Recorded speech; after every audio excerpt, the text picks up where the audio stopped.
పావలా పవన్ కళ్యాణ్ ఈ పేరుతోటి చాలామంది పవన్ కళ్యాణ్ గారిని ఎక్కిరిస్తుంటారు, ఆయన మీద మీమ్సులు జోకులు వేస్తుంటారు. కానీ ఇంతవరకు నేను ఎప్పుడు పవన్ కళ్యాణ్ గారిని పావలా పవన్ కళ్యాణ్ అనలేదు, ఆ పేరును కూడా నేను ఇంతవరకు ఒప్పుకోలేదు. కాకపోతే ఈరోజు ఫస్ట్ టైం నేను పవన్ కళ్యాణ్ని పావలా పవన్ కళ్యాణ్ అంటున్నా, ఆ పేరును కూడా ఒప్పుకుంటున్నా. ఎందుకు నీకు అంత కోపం వచ్చిందని చెప్పేసి మీరు నన్ను అడగొచ్చు. ఎందుకు అంటే పవన్ కళ్యాణ్ గారు ఈరోజు జన సైనికులని మోసం చేసిండు. మోసం కాదు, జన సైనికులకి వెన్నుపోటు పొడిచిండు. 24 సీట్లు తీసుకొని చంద్రబాబు నాయుడు కాళ్ళ దగ్గర తల పెట్టుకొని జన సైనికుల ఇజ్జత్ తీసిండు పవన్ కళ్యాణ్. అందుకే నాకు ఈరోజు కోపం వస్తుంది. ఈ వీడియో నేను జన సైనికుల కోసం చేస్తున్నా. జన సైనికులు అంటే ఆ ఫ్యాన్స్ ఫాలోవర్స్ మన్ను మచానం కాదు, నిజంగా జనసేన పార్టీ కోసం కష్టపడే జన సైనికుల కోసం ఈ వీడియో చేస్తున్నా. తప్పకుండా మొత్తం చూడండి. టీడీపీ కార్యకర్తలు కూడా చూడొచ్చు, పర్లేదు. ఇక్కడ చూడండి పవన్ కళ్యాణ్ ఏమంటున్నాడు.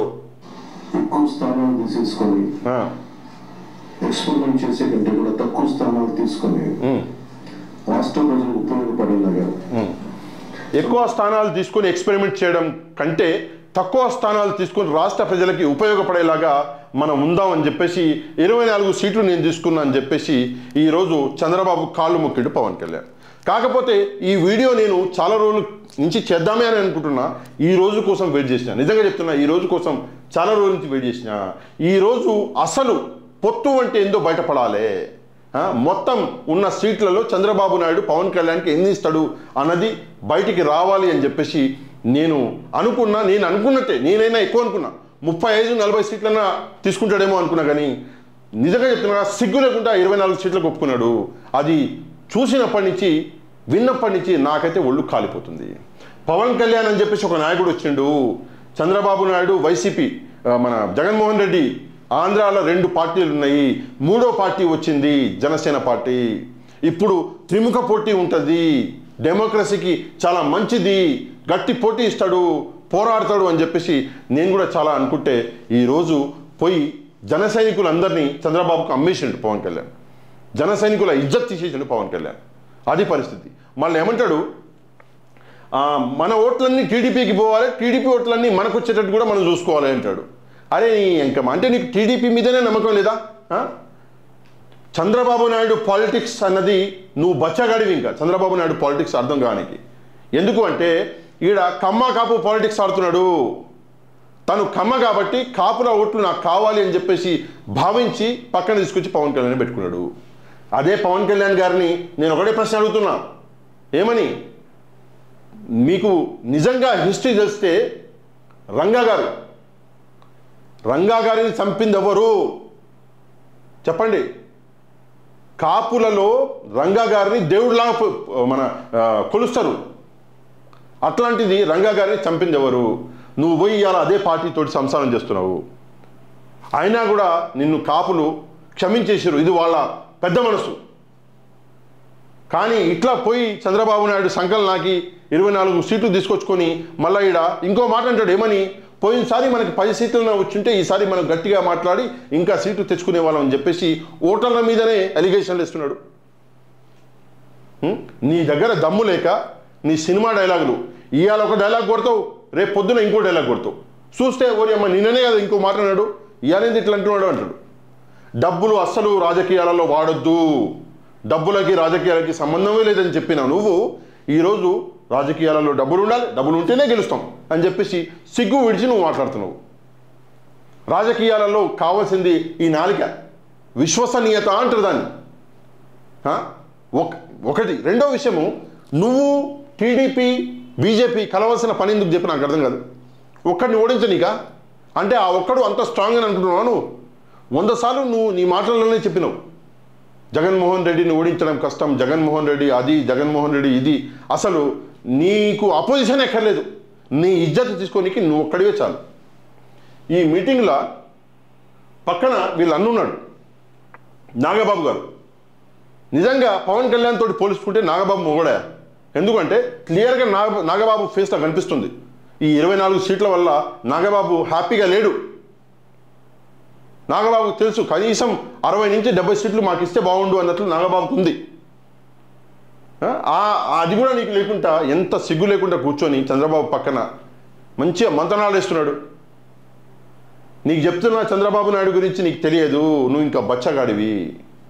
చంద్రబాబు నాయుడు సొంత మామనే వదిలిపెట్టలేదు, నువ్వు ఊకెల ఈకవి వాడుకొని పడేస్తాడు. సరే నీకు 24 సీట్లు ఇచ్చాడు కదా, నీకు ఒక విషయం చెప్తా, అదంతా కాదు. 24 సీట్లు ఇప్పుడు నీ దగ్గర ఉన్నాయి కదా, ఆ 24 సీట్లలో కూడా అందరూ చంద్రబాబు మనుషులే ఉంటారు, తన మనుషులనే పెడతాడు. రేపు పొద్దున అవసరం వచ్చినప్పుడు నిన్ను పప్పుల కొత్తిమీరలాగా తీసి అట్ట పక్కన పడేస్తాడు.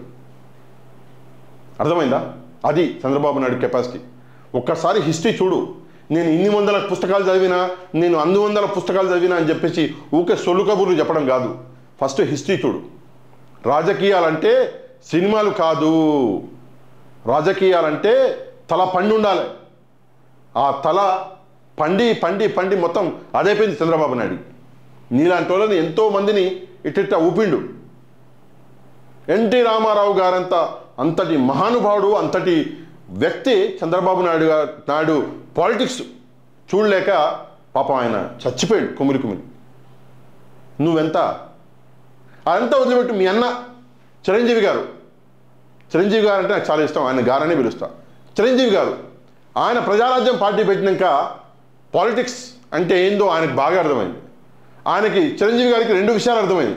ఒకటి, వైఎస్ రాజశేఖర రెడ్డి గారు అంటే ఎవరు, 2 చంద్రబాబు నాయుడు అంటే ఎవడు. ఈ 2 విషయాలు చిరంజీవి గారికి అర్థమైంది. కమ్మ కులానికి సపోర్ట్ చేసే చంద్రబాబు నాయుడు ఈరోజు కాపుల మీద అంత ప్రేమ చూపిస్తున్నాడు. దానికి కారణం ఏమై ఉంటుంది పవన్ కళ్యాణ్? నువ్వు చెప్పు. సరే నువ్వు వదిలిపెట్టు, జన సైనికులు మీరు చెప్పండి, దీనికి కారణం ఏమై ఉంటుంది? ఇంకో ఇంపార్టెంట్ విషయం నాకు అర్థం కావట్లేదు. చంద్రబాబు నాయుడు వాళ్ళ మామ అయినటువంటి మన ఎన్టీ రామారావు గారికి వెన్నుపోటు పొడిచిండు. ఏమయ్యా వెన్నుపోటు చంద్రబాబు నాయుడు అంటే, లేదు దానికి ఒక కారణం ఉంది. ఆ కారణం ఏందో అర్థం కాదు. ఏమయ్యా మన పవన్ కళ్యాణ్ ఎందుకయ్యా నువ్వు తీసుకుపోయి మొత్తం కాపుల ఇజ్జత్ తీస్తున్నావు అంటే, లేదు దీనికి కూడా ఒక కారణం ఉంది. ఓరి అమ్మ, మీ కారణాలు ఏందో ఎవరికి అర్థం కావు. చేస్తే పోరాటం చెయ్యి, నీతో ప్రజలందరూ నిలబడతారు, మేమందరం కూడా నిలబడతాం. దమ్ముందా? ఒంటరిగా పోరాటం చెయ్యి. లేదు అంటే మూసుకొని కూర్చో. లేదు నేను వాడి సంకనాక్తా, వీడి ఇంకో మాట్లాడు, బీజేపీ ఆశీర్వాదం ఉంది. బీజేపీ ఆశీర్వాదం ఉండడం ఏందా? నాకు అర్థం కాదు. అయితే మీ తండ్రి గారి ఆశీర్వాదం ఉండాలి, లేదా మీ తల్లిగారి ఆశీర్వాదం ఉండాలి, లేదా మీ అన్నల ఆశీర్వాదం ఉండాలి. బీజేపీ ఆశీర్వాదంతో నేను బతున్నా అంటున్నాడు. ఈ మాట అన్నీ కొంచెం లైట్ సిగ్గర్గా అనిపించలేదా? ఏం మాట్లాడుతున్నారో, ఎందుకు మాట్లాడుతున్నారో అర్థం కావట్లేదు. కానీ ఒక్క మాట మాత్రం నేను క్లియర్గా చెప్పగలను, పవన్ కళ్యాణ్ అనేటోడు నమ్మకానికి పనికిరాడు. పవన్ కళ్యాణ్ని నమ్మలేము. ఇవాళ ఒక మాట, రేపు ఒక మాట, ఎల్లుండి ఒక మాట మాట్లాడేటోడిని ఎట్లా నమ్ముతారు? అందుకే లాస్ట్ టైం 2 చోట్ల నుంచి పోటీ చేసి 2 చోట్ల కూడా ఓడిపోయాడు. ప్రజలు చాలా ధీటుగా సమాధానం ఇచ్చారు. ఈసారి మళ్ళా భీమవరంకి పోతున్నాడు. ఈసారి భీమవరం ప్రజలు మళ్ళీ ఒకసారి ఓడించిర్రు అంటే ఇక జీవితంలో ఇక పాలిటిక్స్ మానేస్తాడు, ఇక చేసే అదే ఉండదు. ఇంకో విషయం ఇక్కడ చెప్తున్నా ఏంటంటే, భీమవరంలో రేపు పవన్ కళ్యాణ్ని ఓడించేది వైఎస్ఆర్సీపీ అనుకునేరు కాదు, చంద్రబాబు నాయుడే. అది చంద్రబాబు నాయుడు ప్లానింగ్. నీ ఎమ్మెల్యేలను గెలిపిస్తాడు, నిన్ను ఓడిస్తాడు, నిన్ను ఓడించి ఇట్లా కూర్చోబెడతాడు. నీ ఎమ్మెల్యేలందరూ చంద్రబాబు వెనకాల తిరుగుతారు. కథం. జనసేన అన్న పార్టీయే లేకుండా పోద్ది. నువ్వు పవన్ కళ్యాణ్ అంటే ప్రాణాలు ఇచ్చే తోళ్ళు చాలామంది ఉన్నారు అభిమానులు. ఆ అభిమానులకి నువ్వు ఇచ్చే ఇజ్జత్ ఇదా? ఎందుకు మాట్లాడుతూ, ఎందుకు రాజకీయాలు చేస్తారో, ఎందుకు అసలు బత్తారో కూడా కొంతమంది అర్థం కాదు. దీని మొత్తం మీద మీరేమనుకుంటారో తప్పకుండా కమెంట్ చేయండి. మన ఇన్స్టాగ్రామ్ ప్రొఫైల్ అనేది కింద ఉంది, మాటికి రిక్వెస్ట్ చేస్తున్నా, తప్పకుండా పోయి అక్కడ నన్ను ఫాలో చేసుకోండి. కంటెంట్ నచ్చితే షేర్ చేయండి, లైక్ చేయండి, మన ఛానల్ సబ్స్క్రైబ్ చేసుకోండి. నెక్స్ట్ వీడియోలో మళ్ళీ కలుద్దాం. అంతవరకు థ్యాంక్ యూ వెరీ మచ్. జై హింద్.